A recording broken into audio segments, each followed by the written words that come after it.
டாஸ்மாக் ஊழல் வழக்கு தொடர்பாக செந்தில் பாலாஜியிடம் சென்னை லஞ்ச ஒழிப்புத்துறை அலுவலகத்தில் சுமார் 1 மணி நேரத்திற்கு மேலாக விசாரணை நடைபெற்று வருகின்றது.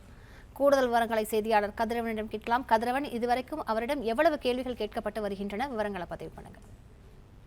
டாஸ்மாக் முறைகேடு வழக்குல லஞ்ச ஒழிப்புத்துறை பதிவு செய்யப்பட்ட விவகாரம் தொடர்பாக சம்மன் அனுப்பி செந்தில் பாலாஜியை இன்று நேரில் ஆஜராக உத்தரவிடப்பட்டது. அதன் அடிப்படையில் இன்று காலை 11 மணி அளவில் செந்தில் பாலாஜி அவர்கள் நேரில் ஆஜரானால் 1 மணி நேரத்துக்கு மேலாக அவரிடம் லஞ்ச ஒழிப்புத்துறை அதிகாரிகள் விசாரணை மேற்கொண்டு வருகிறார்கள். ஏடிஎஸ்பி தலைமையிலான லஞ்ச ஒழிப்பு போலீசார் செந்தில் பாலாஜி அவர்களிடம் விசாரணை நடத்தி வருகிறார்கள்.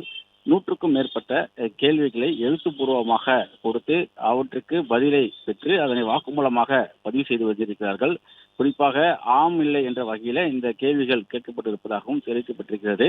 டாஸ்மாக் டெண்டர் எடுக்கப்பட்ட விவரங்களின் ஆவணங்களை கேட்டு பெற்றும் விசாரணையானது நடத்தப்பட்டு வருவதாகவும் தகவலானது தெரிவிக்கப்பட்டிருக்கிறது.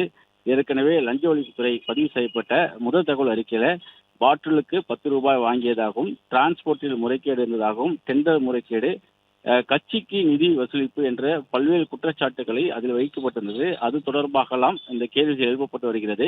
இந்த லஞ்ச ஒழிப்புத்துறை விவகாரத்தில் 2 நபர்கள் கைது செய்யப்பட்டிருக்கிறார்கள். கரூர் கம்பெனியை சேர்ந்த ரமேஷ் கார்த்தி ஆகிய 2 நபர்கள் கைது செய்யப்பட்டிருக்கிறார்கள். இதில் ஒருவருடைய பெயர் முதல் தகவல் அறிக்கையில் பதிவு செய்யப்பட்டிருக்கிற நிலையில் அவருடைய நெருங்கிய தொடர்பு இருந்ததாக மற்றொருவர் கைது செய்யப்பட்டார். அவர்களிடம் விசாரணை செய்து பல்வேறு தகவல்கள் பெறப்பட்டது. அதன் அடிப்படையிலும் செந்தில் பாலாஜியிடம் விசாரணை நடத்தப்பட்டு வருவதாகவும் தகவல்கள் தெரிவிக்கப்பட்டிருக்கின்றன. குறிப்பாக கட்சி நிதிக்காக முன்னாள் அமைச்சர் செந்தில் பாலாஜி அவர் உதவியாளர் கூட்டாளிகள் அதிகாரிடம் முறைகேடு செய்ததாகவும், சுமார் 32 கோடி வரை பார் டெண்டர் முறைகேட்டில் அரசுக்கு வருவாய் இழப்பு ஏற்படுத்தியதாகவும், கரூர் கும்பல் மிரட்டி கட்சி நிதி வாங்குகிறார் என முதல் தகவல் அறிக்கையில பதிவு செய்யப்பட்டது. அமலாக்கத்துறை விசாரணை மற்றும் ஆவணங்கள் அடிப்படையில் இந்த லஞ்ச ஒழிப்புத்துறை அதிகாரிகள் இந்த வழக்கை பதிவு செய்திருந்தார்கள். அது தொடர்பாக தற்பொழுது செந்தில் பாலாஜி அவர்களிடம் விசாரணைகள் நடத்தப்பட்டு வருகிறது. கடந்த 29ஆம் தேதி லஞ்ச ஒழிப்புத்துறை அதிகாரிகள் 45 இடங்கள்ல சோதனைகள் நடத்தி ஆவணங்களையும் டிஜிட்டல் ஆவணங்களெல்லாம் கைப்பற்றி இருந்தார்கள்.